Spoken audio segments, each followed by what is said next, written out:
Hi, and welcome to today's daily reading for the 8th of July.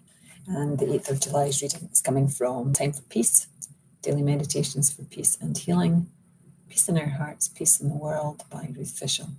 And Ruth has a whole series of books, Time for Me, Time for Hope.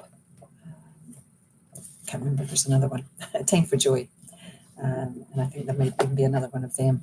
But if you have not checked out Ruth Fishel, please do. She has her own page on Amazon for books and CDs and other little things. And she writes beautifully. And these books are a compilation of submissions from other people and also her own words. So today's submission for July 8th is actually from Ruth's partner, Sandy, who sadly passed away a couple of weeks ago. So it's quite special to be able to read Sandy's words still alive in this book. And the reading itself starts with a quote from Eleanor Roosevelt. "The future belongs to those who believe in the beauty of their dreams." And then Sandy goes on to say, "To dream of a world at peace, where everyone thinks of themselves as brothers and sisters in the human endeavour, is such a big image when taken as a whole.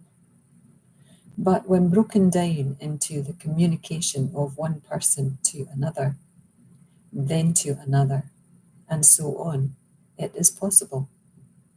Certainly it is a dream worth having and keeping safe and working towards steadily." Submitted by Sandy Berwick.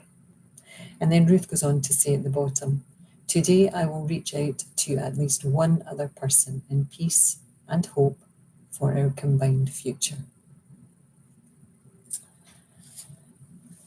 To dream of a world of peace, a world at peace. And it does seem like a huge dream, doesn't it? It seems like it's too big a dream to ever be true.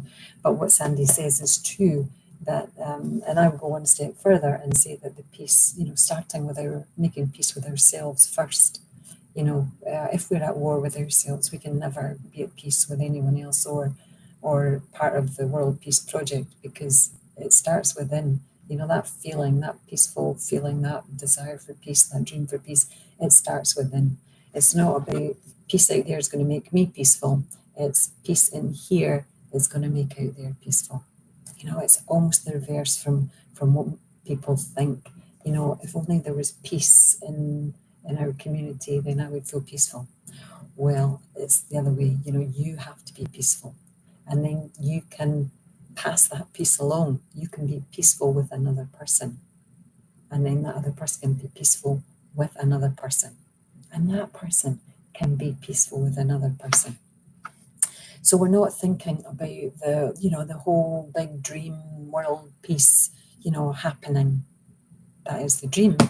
We're thinking about, how can I reach out and be peaceful to another person in this moment, in this day, so that that person can feel my peace. I had a lovely experience. I go out for my walks, and I kind of have tried to smile at people, say good morning, that kind of thing. Mostly I'm fairly good at it these days. But sometimes I just want to walk. I don't want to be bothered by anybody. That person that's walking on the wrong side of the street when they should be on the other side, because that's the way the traffic flows. Sometimes I have thoughts like that in my head, which are bonkers, but they're mine. They're real. They're just from my experiences of right and wrong.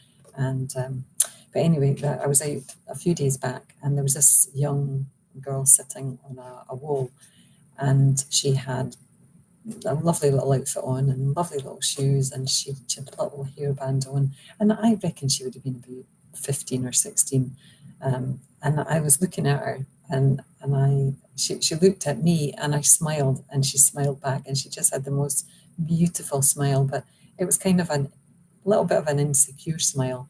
So I walked past, and then I thought, no, and I went back and I said, you know what, I was just thinking how very beautiful you looked. And she just went, oh, thank you. And I thought, what did that take? That took nothing. That took, a few steps backwards to give that girl something, it was peace. You know, it was peace. I think it brought peace within her. I don't know where she was going or what she was doing, but you know, her energy for me was a little bit nervous and a little bit shy. You know, and when I smiled and she smiled back, I thought, oh, yeah, you needed that. And then to have that kind of foresight to think she maybe needed even more, you know, to boost her confidence and her courage. You know, go back and tell her how very beautiful you were thinking she looked. And that was it. That was the end of the conversation. I went on, and I hope she had a wonderful day. My 5 minutes are up, and that's it. I'll see you tomorrow. Bye.